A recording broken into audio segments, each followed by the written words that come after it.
Hi ಎಲ್ರಿಗೂ, welcome to all in one Shruti vlogs. ನಾನು ನಮ್ಮ ಕಸಿನ್ ಮದುವೆಗೆ ಬಂದಿದ್ದೀನಿ. ಇವತ್ತು ದೇವ್ರೂಟ ಫಂಕ್ಷನ್ ನಡೀತಾ ಇದೆ. ನಮ್ಮ ಮನೆಗಳಲ್ಲೆಲ್ಲ ಯಾವ ಥರ ನಾವು ಫಂಕ್ಷನ್ಸ್ ಎಲ್ಲ ಮಾಡ್ತೀವಿ ಅಂತ ತೋರಿಸೋದೇ ನನ್ನ ಉದ್ದೇಶ. ಸಬ್ಸ್ಕ್ರೈಬ್ ಮಾಡ್ಕೊಂಡು ನೋಡಿ, ಇನ್ನೂ ವಿಡಿಯೋಸ್ ಎಲ್ಲ ಬರೋದು ಬಾಕಿ ಇದೆ. ಇದು ಇನ್ನೂ ಸ್ಟಾರ್ಟಿಂಗ್ ಅಷ್ಟೇ.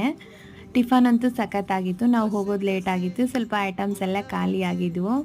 ಇವಳೇ ಮದುವೆ ಹುಡುಗಿ. ಈ ಥರ ಎಲ್ಲ ಫಂಕ್ಷನ್ ನಡೆಯುತ್ತೆ. ಕುಟ್ಟೋದು, ಬೀಸೋದು ಅಂತ ಟ್ರೆಡಿಷನ್ ಎಲ್ಲ ಇರುತ್ತೆ. ನನಗೆ ಫುಲ್ ಕ್ಲಿಯರಾಗಿ ಡೀಟೇಲಾಗಿ ಅಷ್ಟೆಲ್ಲ ಗೊತ್ತಿಲ್ಲ. ಇದೇ ಮೇನ್ ಫಂಕ್ಷನ್ ಅಂತ ಹೇಳ್ಬೋದು. 100ದ ಕೆಳಗೆ ತಾಳಿ ಪೌಣಿಸ್ತಾರೆ. ತವ್ರ ಮನೆಯಿಂದ ಒಂದು ತಾಳಿ ಕಟ್ತಾರೆ, ಗಂಡನ ಮನೆಯಿಂದ ಒಂದು ತಾಳಿ ಕಟ್ತಾರೆ. ನಮ್ಮ ಕಡೆ ಗಂಡ ಒಂದು ಕಟ್ಟಿದರೆ ತಾಯಿ ಒಂದು ಕಟ್ತಾಳೆ. ಆ ಥರ ನಿಮ್ಮ ಮನೆಗಳಲ್ಲೆಲ್ಲ ಯಾವ ಥರ ಟ್ರೆಡಿಷನ್ ಇದೆ ನನಗೆ ಕಮೆಂಟ್ ಮಾಡಿ, ಆಯಿತಾ? ಊಟನೂ ಎಮ್ಮಿ ಆಗಿತ್ತು. ನೆಕ್ಸ್ಟ್ ವೀಡಿಯೋಗೋಸ್ಕರ